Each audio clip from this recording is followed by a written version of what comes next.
Olá, meus amigos, minhas amigas, a paz de Cristo, bem-vindos ao meu canal Multiplicação de Esperança. Meu nome é Miguel e eu tenho uma palavra profética para a sua vida que vai trazer renovação espiritual. Deixe o seu like, compartilhe a mensagem, se sentir no coração, toque o sininho para receber sempre novas notificações. Então, um beijo no coração de todos, vamos à mensagem. João 1:24 e versículo 26, é isso mesmo? Sim. E os que tinham sido enviados eram dos fariseus e perguntaram-lhe, disseram: por que batizas, pois, se tu não é o Cristo, nem Elias, nem profeta? Vamos fazer algumas análises dessas palavras que os fariseus pronunciaram a João Batista. Em primeiro lugar, eles acertaram quando disseram que João Batista não era o Cristo. Acertaram quando disseram que João Batista não era Elias.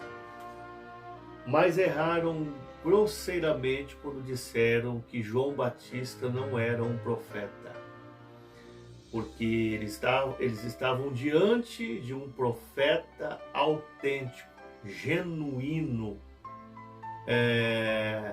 capacitado para exercer o seu ministério.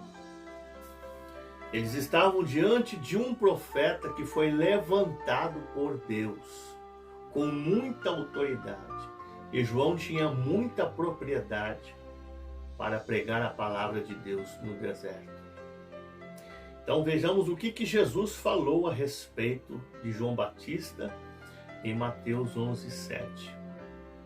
Jesus diz: que é que fostes ver no deserto? Uma cana agitada pelo vento?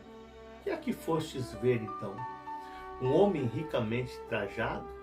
Os que se vestem ricamente trajados estão nas casas dos reis. Que é que fostes ver então? Um profeta? Sim, vos digo, muito mais do que um profeta. Olha o valor que o Cristo dava em João Batista. Diz que ele era muito mais do que um profeta. Ou seja, ele tem uma espiritualidade muito mais avançada. Ele está em um nível, em um patamar, em um degrau muito mais elevado. Ele tem uma íntima comunhão comigo. Ele é meu porta-voz genuíno. Então, eles estando diante do profeta João Batista, querem então desqualificar o seu ministério profético, dizendo que ele não era profeta. Eles querem então banalizar o ministério de João Batista, quem? Os fariseus daquela época. Eles querem desqualificar o ministério profético de João Batista, dizendo que ele não era profeta, mas Jesus disse que ele era mais do que um profeta. O que é isso, pregador? Inveja. Vou falar versículos que vocês já ouviram muitas vezes. Provérbios 14:30, o coração com saúde é vida da carne, mas a inveja é podridão dos ossos. Se nós formos em Tiago 3:17, há em vós amarga inveja e sentimento faccioso em vosso coração, não vos glorieis, nem mintais contra a verdade, essa sabedoria não vem do alto, mas é terrena, animal e diabólica. Então isto é inveja, porque Jesus afirma que ele é mais que um profeta, e eles dizem: você não é um profeta, é inveja.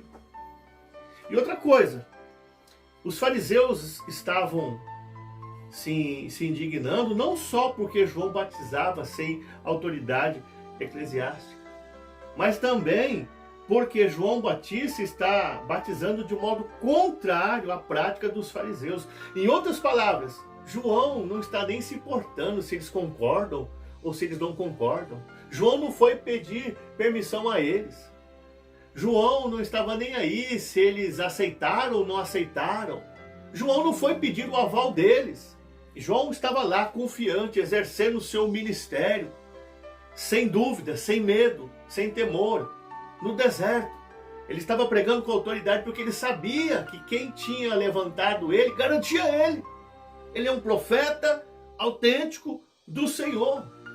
E eles estão batendo de frente agora com um profeta rústico que não tem vestes de um arauto, não tem aparência física, não tem credenciais, mas ele está na direção do Cristo.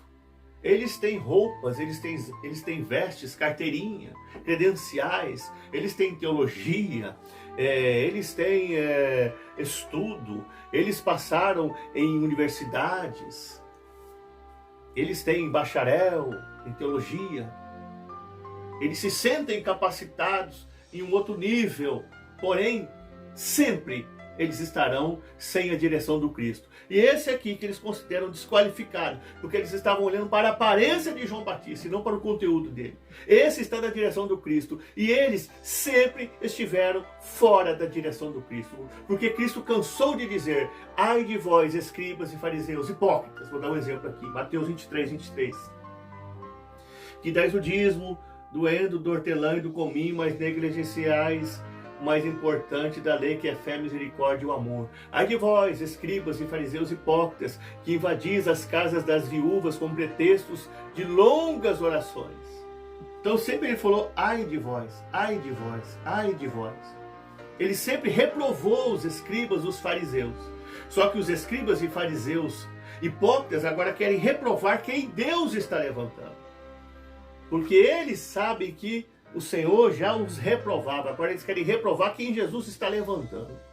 Olha quem eles dizem que não é profeta. O precursor do Cristo, aquele que vai batizar o Cristo. Aquele que o Cristo disse que é mais que um profeta, eles querem dizer que não é profeta. Isso é inveja.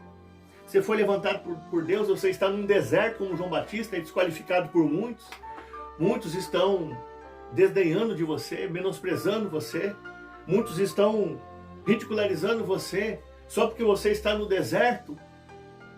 Muitos estão colocando você para baixo, lançando palavras de desânimo, de derrota. Muitos estão dizendo que você é frustrado e frustrada. Na verdade, você é mais do que um profeta. Eles são fariseus e fariseias, que muitas das vezes só tem um canudo, mas não tem unção do Espírito. Não tem realmente as revelações para pregar.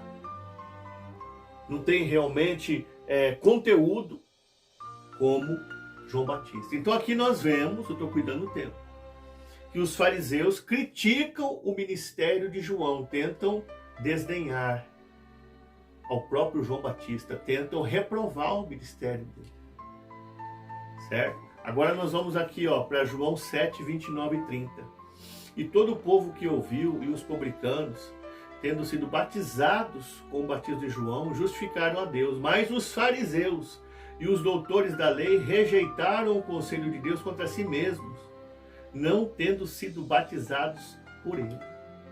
Veja só que agora em João 1, 24 e 26, texto que nós acabamos de ler, os fariseus criticam o ministério de João, tentam de alguma forma banalizar o ministério de João. Agora aqui em João 7, 29 e 30, o qual nós acabamos de ler, eles rejeitam, reprovam o ministério de João. Porque o ministério de João é o ministério do arrependimento. E quando eles reprovam o batismo de arrependimento, estão dizendo para João, em outras palavras, que nós estamos um nível a mais que você, um patamar, um degrau a mais. Nós estamos em um nível superior. A nossa intimidade com Deus é outro, nosso relacionamento com Deus é outro. Eu estou em outra atmosfera. Nós estamos em uma outra dimensão, João. E nós não necessitamos passar por esse batismo de águas aí seu. Ou seja, não necessitamos passar por esse processo, porque as nossas obras nos qualificam para que nós venhamos estar em uma outra dimensão e não necessitar desse batismo. Nós não precisamos nos converter, nós não precisamos ter mudança, nós não precisamos de ter transformação de caráter, não precisamos mudar nossos hábitos, pensamentos, atitudes, comportamento. Nós temos as nossas obras, nós somos qualificados, João. Não precisamos passar por esse batismo aí que você está operando nas pessoas. Era isso que eles estavam dizendo. Primeiramente eles criticam, zombam, ridicularizam, agora eles reprovam de uma vez. Eles falam, não vamos passar por esse batismo. Quantos cristãos dentro da igreja são fariseus e fariseias e reprovam os processos de Deus? Porque esse aqui é um processo que tinha que passar. O batismo é para todos, para rico, para pobre, para o negro, para o branco, para o estrangeiro, para aquele que tem muito conhecimento, para aquele que não tem conhecimento, para aquele que é leigo, para aquele que é douto. O batismo é para todos. Todos teremos que passar pelo batismo. Todos têm que aceitar Cristo. Mas os fariseus se acham estar em uma outra dimensão. Isso aconteceu em 2 Reis, capítulo 5. Há uma ordenança para Naamã mergulhar no rio Jordão 7 vezes. E assim ele ficaria livre da lepra que estava no corpo dele. E ele se recusa, dizendo, não são Abana e Farfar, rios melhores em toda a terra de Israel, do que as águas desse Jordão? Das águas de Damasco, aliás. Então ele naquele momento ali, ele se recusa a passar por aquele processo. Passar pelas águas, é um processo. Ele se acha o melhor, eu sou o comandante das tropas da Síria, eu sou estudado, eu sou culto, eu sou douto, eu sou capacitado, eu tenho um diploma, eu não vou mergulhar nessa água e não.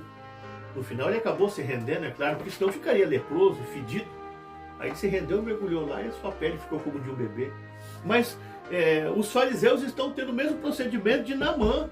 E os fariseus são todos feridentos e feridentas mesmo. Eles estão cheios de feridas e precisam de cura interior e não aceitam. Na verdade, eles são cheios de preconceito, de arrogância, de altivez de espírito, cheios de vaidade, cheios do ego, e não querem ser quebrantados por Cristo. Eles são cheios de feridas também. Só que eles não querem passar o processo, eles se acham estar em um outro patamar. O fariseu e a fariseia são sempre assim, tapados e tapadas. Eles vão ver sempre defeitos em você, erros em você, falhas em você, mas neles mesmos nunca eles vão ver. Eles vão sempre dizer estar preparados para salvação, preparados para herdar o céu, e você nunca. Você tem defeito, falha, queda, deslize. É sempre assim, apontando o dedo para você e sempre se achando preparado. A maior arte de um ser humano é dar um mergulho dentro de si próprio e conhecer a si mesmo, dizia um filósofo. Mas os fariseus e fariseias, eles são assim. Eles diziam que os publicanos e pecadores não iam herdar o reino de Deus. Mas Jesus, em Mateus 21, 31, diz assim, em verdade vos digo que os fariseus e publicanos e as meretrizes, aliás, que os publicanos, e as meretrizes hão de entrar no reino de Deus adiante de vós, e vós ficarão de fora. Eles queriam reprovar todo mundo, eles se achavam santos, irrepreensíveis. Mas Jesus sempre os exortou. Será que nós temos algum resquício de farisaísmo dentro de nós? Será que eu estou sendo meio fariseu, meio fariseia, ou eu estou me limpando cada dia? Essa é a pergunta que fica para nós essa mensagem. Que essa mensagem faça guarida em nossos corações. Fiquem com Deus.